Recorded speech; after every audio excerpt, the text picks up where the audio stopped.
Muy buenas noches, bienvenidos a Primer Círculo. La muerte del Papa Francisco ha provocado una serie de reflexiones sobre la Iglesia Católica, sobre sus alcances, sobre su solidez, sobre los cambios que trató de impulsar. Y yo creo que hemos olvidado el origen mismo del Papa Francisco, que al autodesignarse o escoger ese nombre, pues estaba de alguna manera, y tener un origen de la Compañía de Jesús, jesuita, pues unió dos órdenes con una habilidad que es verdaderamente notable. Y es por ello que hemos invitado el día de hoy a José Sols. Él es especialista en religiones, es teólogo, a hablar un poco de estos temas de doctrina que a veces se pueden estar perdiendo entre la muy prolongada ceremonia de las exequias del Papa y del cónclave que está por iniciar. Y es por ello que nos da mucho gusto tenerte aquí, José. Un placer estar con ustedes. Y yo te haría una primera pregunta, a ver, ¿cómo podemos explicarle al gran público lo que es una orden religiosa? Bueno, una orden religiosa es una comunidad de personas que quieren vivir con una especial radicalidad, autenticidad, el seguimiento de Jesús. Empezó siendo no comunidades, sino ermitaños. Era en la antigüedad un hombre solo que se iba al desierto y que quería vivir pues, con austeridad y no buscando los honores, la fama, el poder, la riqueza, que era lo habitual en el Imperio Romano. Después ya se fueron formando grupos, comunidades, y ya se consolida esto durante la Edad Media, y ahí aparecen algunas de las grandes órdenes. Los jesuitas no, esta es ya bastante tardía y ya es del siglo XVI, pero los dominicos, los franciscanos, etcétera, son de la Edad Media, y es eso, es un deseo de seguir a Jesucristo un poco como él, por tanto, con el celibato, renunciando a tener hijos y familia, y con pobreza, con austeridad. A veces ha conseguido más, a veces menos, pero en general esta es la idea. ¿Y cuántas órdenes hay? Pues esto no lo sé. Corría un chiste que decía que ni siquiera Dios sabía el número de órdenes religiosas femeninas, congregaciones religiosas femeninas. Pues no sé, no sé cuántas, pero de todas maneras ya hace bastante tiempo que no hay órdenes, hay congregaciones, ya son fórmulas. Ahora, estas órdenes tienen pues, patrimonio propio, digamos, en el sentido de que la iglesia de Malinalco es de los agustinos y la de Chalma también, y entonces estas órdenes tienen control sobre ciertas iglesias, ciertas comunidades, pero ¿cómo se articulan estas órdenes respecto al Papa? ¿Cómo es su relación jerárquica, doctrinaria, de distribución de cargos? Porque es como que una estructura dentro de la propia Iglesia Católica. Bueno, yo no diría que tienen control, diría que están al servicio de, si lo hacen bien. Eso es lo correcto. Están al servicio de más y control. O sea, hay como diferentes estructuras, ¿no? Por un lado está la estructura que podríamos decir clerical, que podríamos decir de diócesis, que es la más importante, que tiene una cierta verticalidad. Se procura en las últimas décadas que la verticalidad sea menor, que sea un poco más asamblearia, y que sería pues, el Papa, obispos, conferencias episcopales, sacerdotes, parroquias, etcétera, y que llega a todo el territorio, a todos los territorios donde hay comunidades o personas católicas, ¿no? Entonces, la estructura de las órdenes religiosas o congregaciones religiosas, que hay diferencias en el derecho canónico, pero más o menos viene a ser lo mismo, que pueden ser masculinas o pueden ser femeninas, pues es como una estructura un poco aparte, y cada orden tiene como una... Todas dependen del Papa, evidentemente, no están fuera de la Iglesia Católica, pero no están en esa pirámide, por así decirlo. Lo que pasa es que a veces se les pide, por la falta de sacerdotes diocesanos, que son los que están en las parroquias, se les pide a los dominicos, a los jesuitas, a los franciscanos, a los capuchinos, si se podría hacer cargo de tal parroquia o de tal otra parroquia, pero eso no es lo habitual, es más bien excepcional. A veces las excepciones son muy numerosas. Y continuas en el tiempo, que entiendo que en Malinalco casi siempre han sido agustinos, digamos. Sí, a veces se prolongan en el tiempo y hay tradiciones, por supuesto. O un convento que era convento, no parroquia, porque la parroquia tiene una territorialidad. Quiere decir que todos los católicos de ese territorio, de alguna manera, cuelgan de esa parroquia, ¿no? En cambio, el convento no. El convento es donde viven los los monjes, los frailes. Que tienen etcétera. una iglesia junto, digamos. Y tienen una iglesia junto, pero alguna vez se ha convertido un convento en parroquia. Y entonces, Ahora, mencionaste algo que es muy interesante y que quizá un ciudadano normal no registra. La voz femenina en la iglesia comenzó precisamente por las órdenes. De alguna manera hay una multiplicación de órdenes de mujeres que asumen sus propios compromisos, sus propios, digamos, convicciones en el seguimiento de Jesús. Y yo creo que eso ha hecho que, digamos, sí cambie un poco el discurso masculino en la Iglesia Católica. ¿Tú qué piensas? Bueno, de hecho nos podríamos remontar incluso más lejos. En las primeras comunidades cristianas las mujeres fueron muy importantes. Los primeros testimonios de la resurrección, según los evangelios, son mujeres, no hombres. En una sociedad en la que las mujeres no podían ser testigos en los juicios. Es muy importante. Hay diaconisas, mujeres. Hay incluso alguna mujer que celebra la Eucaristía y nadie se escandaliza. Entonces tuvieron un papel muy importante en las primeras comunidades cristianas, luego todo esto cambió. Y ya entrando ya más en la antigüedad ya más tardía y luego en la Edad Media, efectivamente, sobre todo en la Edad Media, las órdenes femeninas le dan una importancia a la mujer. Pueden escoger a la priora en una sociedad que no era democrática. Siempre tenemos la impresión de que la Iglesia va con retraso. Yo siempre digo, la Iglesia va con retraso en algunas cosas y muy adelantada en otras. Cuando nadie votaba, en los monasterios se votaba. Cuando nadie leía, en los monasterios se transmitió la cultura, gracias a ellos llegó la cultura antigua, que no se conocía. Entonces va o muy adelantada o muy atrasada, ¿no? Pero, sí, también están los cátaros, ¿no? La persecución de los cátaros, que trataron de eliminarlos. Por cierto, el Vaticano contrató a un inglés para hacer la misión. Es una historia realmente fascinante, terrible, ¿no? Sí. Bueno, ahí están intolerancia, ¿no? las herejías y que a veces con connotaciones políticas, etcétera. Pero volviendo a la pregunta, es verdad que las mujeres tuvieron un papel muy importante en monasterios, después en conventos, pero sin duda en el marco, no voy a tampoco a engañar a nadie, en el marco de una sociedad en la que las mujeres tenían poco papel. Bueno, la Madre Teresa yo creo que es está cambiando. Un referente que quizá la gente pueda recordar por su presencia y por su vocación, su misión y su perfil. Sí, pero ¿no? dentro de una estructura patriarcal, por usar la terminología. Sí, podríamos decir. O sea que la Iglesia tiene estructuras y tiene una mentalidad que viene de muy lejos, y aunque obviamente está cambiando con los tiempos, ese es el interés del Concilio Vaticano II, del que ahora celebramos 60 años, de abrirlo, pero fíjense en los barcos, ¿no? Cuando uno va con una Zodiac pequeñita, pues gira enseguida, ¿no? Sí, claro. Cuando uno va con un portaaviones, desde que se dice pues, que vire hasta que lo hace, pues la Iglesia Católica se parece más a un portaaviones que a una Zodiac, ¿no? Entonces los cambios son lentos, hay mucha gente, estamos en cerca de 1.400 millones de personas, entonces no nos podemos dejar a nadie fuera. El Papa Francisco, que falleció hace unos días, pues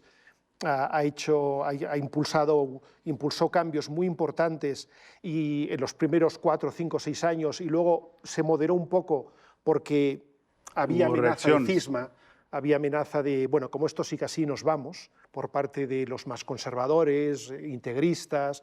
El Papa no se quería dejar a nadie fuera, como la mamá no se quiere dejar a ningún hijo fuera o la abuela no se quiere dejar a ningún nieto fuera, ¿no? Entonces rectificó un poco, no tanto la línea, sino la velocidad. El decir, bueno, vamos a una velocidad que pueda ser asumida por todos, porque la Iglesia es de todos, no es de unos contra otros, sino que es de todos. Ahora, el Papa Francisco, entiendo bien, es el primer papa que viene de una orden muy particular, que son los jesuitas, que nos decías que fue una orden más reciente, que además tuvo una presencia en América muy importante y luego fueron expulsados porque se temía su participación política, el control de la parte educativa, etcétera. ¿Qué hizo particular? Es decir, ese origen jesuita, ¿en qué sentido marca características del Papa Francisco? Bueno, antes hay que decir que no había habido jesuitas porque los jesuitas hacen un voto de no aceptar dignidades eclesiásticas. ¿Y Francisco lo rompió o no, lo quitaron? Pero este voto está supeditado a otro más importante, que es el de obediencia al Papa, digamos, ¿no? El de obediencia a la Iglesia, en este caso no. Papa, porque el momento que te escogen obispo o cardenal es el Papa quien lo hace, ¿no? No el momento de la elección de un nuevo Papa, no. Pero quiere decir previamente. que si un jesuita ha hecho voto de no aceptar ningún tipo de dignidades eclesiásticas, por tanto no puede ser obispo, no puede ser cardenal, pero si el Papa le dice, muy bien, pero el voto de Me obediencia al tienes Papa que ayudar. está por encima de este, tiene que aceptar y puede ser ordenado obispo, cardenal, pero es muy infrecuente, es muy ¿Y excepcional. cómo fue Y por eso caso? no había habido ningún papa jesuita, porque es que hacen un voto de no aceptar esto. Este es el primero de la historia. Porque a él se lo pidieron, es decir, le pidieron que fuera... Bueno, porque a veces se considera, en el contexto, en ese caso, de la Iglesia argentina, de finales del siglo XX, inicios del XXI, se consideraba que esa persona era mejor candidato para ser primero obispo auxiliar, luego sería arzobispo de Buenos Aires, mejor que otros, ¿no? Y como siempre es mejor pues poner al más mejor. adecuado, se puso a él, ¿no? Pero nunca se había dado esta situación de un papa jesuita. De hecho, deja de ser jesuita cuando es nombrado obispo, mantiene una relación muy fraterna, pero ya no vive en casas jesuitas, no está sometido a la obediencia, por tanto ya no es jesuita, ¿eh? Pero trae toda la estructura. Pero trae toda la estructura, ¿no? Bueno, a ver, no todos los jesuitas son iguales. Claro que no se puede decir que donde está uno están todos, porque los hay distintos, pero sí que hay un cierto Sí, estilo, cierto ¿no? troquel sí lo hay, Yo ¿no? creo que la libertad es un rasgo muy típico de los jesuitas. De Austeridad muchos. también, ¿no? La austeridad, la libertad, yo diría, se ha visto un papa muy libre desde el primer momento, que no estaba pendiente de, Sí. no, ahora toca ponerse esta capa, no, pues esta capa yo no me la pongo, ¿no? No, es que toca ponerse los zapatos rojos, pues yo no me los voy a poner. O sea, Su propio entierro, ya lo sacar al no, oro. pues es que ahora tocaría, entonces ese espíritu libre de poner lo importante por encima de lo reglamentario, podríamos decir, ¿no? Y más adelante se ha visto lo humano por encima de las normas. Lo austero. No es que sea solo de los jesuitas, ni tampoco No. lo es de todos, pero sí que es un rasgo bastante típico, ¿no? Y después esas ganas, esa ilusión por abrirse al mundo, por estar abierto, por no tener miedo a decir las cosas. Eso es un rasgo también bastante Bueno, también, jesuítico. uno de los rasgos es la capacidad de estudio de los jesuitas, ¿no? Hay que decirlo, como dicen, los jesuitas hacen preguntas. Si uno le hace una pregunta a un jesuita, le responden a uno con una pregunta, porque ya tiene la derivación del planteamiento, O te ¿no? Sí, es una forma de razonar muy particular. O ¿no? te contesta diciendo, antes habría que contestar a otra Exacto, pregunta. exacto. Entonces retroceden como los cangrejos, ¿no? Tú tienes ese entrenamiento. Yo fui jesuita y por tanto tuve la formación de jesuita y conozco muy bien esto. ¿Y ¿Y nos vas a hacer alguna pregunta? y también voy a hacer alguna pregunta también. Y pasé por esto, ¿no? Pero sí que es verdad que hay una formación, no es la única orden, hay otras también donde la formación también es muy importante, pero sí que suele ser una formación muy larga, tanto en estudios eclesiásticos como civiles, tanto con teoría como con praxis, y en general pues suele ser una buena formación. Sí. Y esto se ha notado en el Papa. No digo que los otros no estuvieran bien formados, pero se ha notado que tenía una buena formación, tanto Sí, intelectual, así aunque es. no lo pareciera, pero la tenía, como pastoral, como social. Sí, porque de Ratzinger se dijo mucho, pero esto era otra formación. Tenemos que hacer un corte, pero regresamos aquí, los retos que vienen para la iglesia. Vamos a un corte y regresamos aquí con José Sols. Aquí con José Sols, hablando de los retos de la iglesia, segunda parte del programa. ¿Cómo ves tú esto? Tú eres teólogo y los hábitos humanos han cambiado muchísimo, las formas de comunicación de la era digital nos han quitado, pues, son datos científicos, nos han quitado concentración, nos han quitado introspección, nos han quitado una serie de cuestiones. No digo que no tengan su utilidad, pero digamos hay mucha literatura del impacto de la falta de concentración y de introspección en los seres humanos del siglo XXI. ¿Cómo ves tú esos retos? Bueno, sí, es un problema. Está demostrado que la introducción tan importante de las pantallas en nuestra vida, tan constante, en cualquier momento andamos con el celular, con la tableta, con la tablet, pues sí, va en detrimento de una cierta concentración, de una cierta capacidad de reflexión, y hay que ir con cuidado con esto. Ya sé que quizás no queda muy bien decirlo aquí, estamos en un medio de comunicación, Pero tradicional. pero tradicional. hay que ir con cuidado con esto. De hecho, en Finlandia ya han prohibido las pantallas en las escuelas, en la Comunidad de Madrid, en España. España también. También Japón. Están China. en Japón también, porque han visto que bajaba el nivel.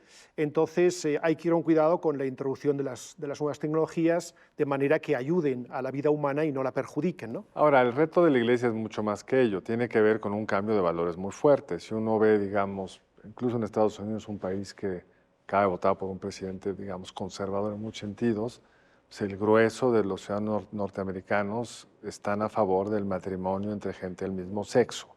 Y lo mismo en Europa y crecientemente en América Latina, en los lugares donde hay presencia de la Iglesia Católica importante, pues hay un cambio muy profundo en ciertos valores. ¿Cómo se puede reposicionar la Iglesia frente a eso? Porque entiendo que eso es algo lo que el Papa Francisco trató de hacer, pero fue más en lo simbólico, no en el cambio real de que puedan hoy ordenarse las mujeres como curas, por ejemplo. Entonces, ¿cómo ves ese tipo de dilemas que tiene frente a una iglesia, que una parte importante de sus feligreses están en países muy modernos, aunque otro importante también, África, sur de Asia, son países más tradicionales, con valores más tradicionales? Pues en la pregunta ya va la respuesta, porque es complicado realmente, ¿no? Es decir, se está cambiando mucho y la Iglesia tiene que dialogar con el mundo cambiante, pero se está cambiando a velocidades muy distintas, en direcciones distintas, en función del continente, del país, incluso dentro del mismo país, según el grupo. Y la Iglesia es de todos, la Iglesia es de todos los católicos, y la Iglesia pues también habla a los no católicos como invitación, y es un mundo muy diverso y muy interconectado. Entonces eso lo hace complicado, porque hay más diversidad que nunca, o por lo menos antes había tanta diversidad como ahora, pero no se notaba tanto porque no se estaba tan interconectado. Entonces, claro, si no se cambia, si la Iglesia no cambia, la sociedad que está cambiando dirá, esta Iglesia ya no es la mía, pues a mí no me interesa. De hecho, hay un decrecimiento. Si cambia mucho, los que no están a gusto con el cambio dirán, esta no es la mía, y el Papa tiene que ser lo de todos, ¿no? Entonces, no es sencillo. Nada sencillo. Yo estaba con un amigo muy católico que me decía que su hija le comentaba que le daba pena, que seguramente él, su padre, estaría decepcionado porque ya no puede ir a las misas con su familia, a la misa católica, porque no puede entender una iglesia que no respeta la diversidad sexual, etcétera. Tiene amigos, amigas con ese tipo de preferencias y que simplemente le parece una falta de respeto con ellos ir a esta iglesia católica a la que vayan en la Ciudad de México. Entonces sí es un reto enorme, pero el Papa trató de, digamos, de abrir un poco y luego, se detuvo, por así decirlo, pero por razones políticas, el momento digamos, en el que vio que se podía romper la nave, ¿no? Exacto, pero entonces, ¿cómo ves tú esa parte? Quizás Porque siempre hay también la tentación de, pues, no abramos, regresemos, ¿no? Quizás habría que repensar, y ahí está el proceso en el que estamos actualmente de sinodalidad, que es un proceso que ha emprendido el Papa, fue una invitación que hizo el Concilio Vaticano II y había quedado por ahí como un poco perdido en el olvido. Sí, pero lo acentuó Francisco. Y ha puesto en marcha claro, el proceso de sinodalidad, que es repensar la estructura de la Iglesia, ¿no? La Iglesia en las primeras décadas no era como es ahora, ni como fue después en la Edad Media. No había una iglesia, había iglesias en plural, había asambleas. Iglesia significa eclesía, asamblea, ¿no? Había asambleas. Por eso tenemos 4 evangelios y no uno. ¿Para qué 4, no? Con uno habría bastado, ¿no? Porque uno va dirigido a esta comunidad, el otro a la otra, esta es más judeocristiana, esta es más de origen pagano, griego, esta es más de origen tal, y entonces los evangelistas pues se adaptan, y los 4 evangelistas son los canónicos, pero hay muchos más evangelios no declarados canónicos, ¿no? Se adaptaban, es decir, que había una pluralidad. Dentro de una iglesia unitaria había una diversidad muy fuerte. Y esto se va perdiendo ya en el siglo II, III, San Ignacio de Antioquía, un gran santo, pero que allí quizás, no sé, se podría discutir si fue afortunado o no, quiso imitar el Imperio Romano. El Imperio Romano era impresionante. Dijo, hombre, si el Imperio Romano, que funciona tan bien con su estructura piramidal, ¿por qué no hacemos lo mismo? Que el obispo de Roma sea el que presida, etc. Y de ahí viene el origen piramidal, es una imitación del Imperio Romano. Quizás esto hoy ya no funciona. Quizás, no digo que no tenga que haber una unidad, por supuesto que sí, porque entonces ya no seríamos una iglesia católica, pero quizás sí que tiene que haber más autonomía, esto es Brasil, esto es México, esto es el este de los Estados Unidos, esto es la América profunda, esto es Japón, y que quizás lo que sea admitido en un sitio no lo sea admitido en otro, en función de las culturas, sensibilidades, ¿no? Quizás habría que ir por ahí, pero esto hay que hacerlo dialogando, hablando, sinodalmente, ¿no? No simplemente por mandato de arriba. Y de alguna manera, Francisco, a mí una de las cosas que me maravillaba era esta capacidad que tenía para dialogar con representantes y jerarcas de otras religiones, ¿no? Que no es muy frecuente, porque pues, las otras religiones también están sufriendo este cambio al que aludía Carlos, en el sentido de que la gente está cambiando su forma de pensar y pues, las iglesias deberán de hacer lo necesario para tratar de atraer a esas nuevas generaciones, ¿no? Sí, antes, digamos, la idea era, hace mucho tiempo, la idea era sacar gente del Islam y de las iglesias protestantes y traerlas a la Iglesia católica. Esto se terminó. O sea, realmente ahora se acepta con unas palabras u otras que el Dios en el que creemos se puede comunicar al corazón de cualquier persona, sea cual sea su ideología o sea cual sea su confesión religiosa o su no confesión religiosa. Esto es muy importante. Y por tanto, todas las religiones han de ser respetadas. Y todas tienen un valor histórico, un valor cultural, un valor religioso. Y entonces hay que hablar de igual a igual, dialogar y tratar de aprender unos de otros, que es lo que se está haciendo en el Parlamento de las Religiones del Mundo, que aproximadamente se celebra cada 5 años. La última vez ha sido en Chicago, el verano pasado. Se convocan a representantes de todas las religiones del mundo, no solamente los de arriba de la pirámide, pueden ir también otros. De nuestro departamento de Ibero, por ejemplo, fue una profesora representándonos y participar allá, dialogar y aprender unos con otros, ¿no? Y esto el Papa no ha sido el primero, pero lo ha acentuado mucho en su diálogo con el Islam, en su diálogo con el judaísmo, en su diálogo con otras... Con la Iglesia Ortodoxa. Con la Iglesia Ortodoxa, es lo que se llama el diálogo ecuménico, lo ha acentuado mucho. Y cuando se dialoga, dicen lo siguiente, ¿no? Dicen, lo primero es que entendemos mejor la otra religión de lo que la entendíamos antes. Pero lo segundo es que entendemos la nuestra mejor de lo que la entendíamos antes. Es interesante. Porque sabemos ya las diferencias. Porque escuchar al otro hace que el otro, que tiene otra tradición cultural y religiosa, él se ha fijado en rasgos de la experiencia de la fe que yo en mi catolicidad había olvidado, y entonces digo, pero si esto ya lo decía Santa Teresa, ya lo decía San Juan de la Cruz, pero si esto es lo que dice el Evangelio de Juan, y yo no me había dado cuenta. Entonces, es muy hegeliano, ¿eh? Sí. Al final de cuentas es muy hegeliano, encontrarte en el otro, ¿no? En el otro te encuentras, te redescubres a ti mismo saliendo a lo otro de ti. Exacto, sí, sí. Precioso. Ahora, en ese diálogo, pues, y en ese respeto a un Dios con distintas formas de... El individuo se puede comunicar a los dioses al Dios desde una distinta religión. Esa pluralidad a la que hacías referencia en la Iglesia Católica, posible solución a esta diversidad geográfica, etcétera, es enormemente complicada porque la construcción de la Iglesia Católica fue justo lo opuesto. Es cómo uniformamos, cómo evitamos esta interpretación, decimos la única interpretación posible es esta, por ejemplo, temas como el que los curas sean célibes. Eso no está en los evangelios durante 4 siglos y si recuerdo bien, pues 11 siglos. 11 siglos. Coexistió la religión católica con lo que es la práctica en casi todas las religiones, que es el que sirve a Dios no tiene por qué ser célibe, y se hizo por unas razones pues, burocráticas, patrimoniales, políticas, no tiene que ver con el eje de la enseñanza de la religión católica. Algo así de dramático, ¿lo ves posible? Porque entiendo que cada vez es más difícil reclutar sacerdotes, sobre todo Europa Occidental, incluso en América, por las célibas. Sí, el celibato, o sea, los religiosos siempre han sido célibes, eso desde el origen. En cambio, los sacerdotes diocesanos, que es esa primera estructura de la que hablé antes, que cuelga más directamente del Papa, esos podían estar casados, o sea, ordenarse estando casados hasta el siglo XI.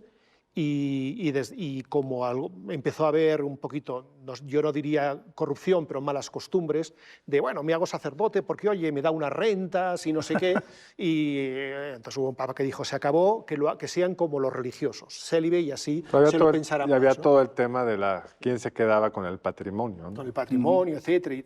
Entonces, bueno, todo eso está ahora en diálogo, en cuestionamiento, es algunas de las cosas que ha salido y va a salir en el proceso sinodal, porque efectivamente cuesta hoy en día, sobre todo en el mundo occidental, no tanto en África, no tanto en Asia, pero cuesta mucho la vocación célibe, ¿no? El renunciar a la vida de familia cuesta mucho, y entonces pues ahí está el debate de decir, bueno, del mismo modo que ya tenemos desde el Concilio Vaticano II, pues diáconos casados que celebran la mayoría de los sacramentos, buena parte de los sacramentos, y estando con esposa y con hijos, y va bien, pues quizás se podría pensar, cuidado, sin renunciar a la opción célibe, que tiene mucho sentido, sin renunciar, pero que hubiera una fórmula nueva que dijera, bueno, habrá también unos presbíteros, sacerdote, presbíteros lo mismo, que serán casados en las mismas condiciones que los diáconos, ¿no?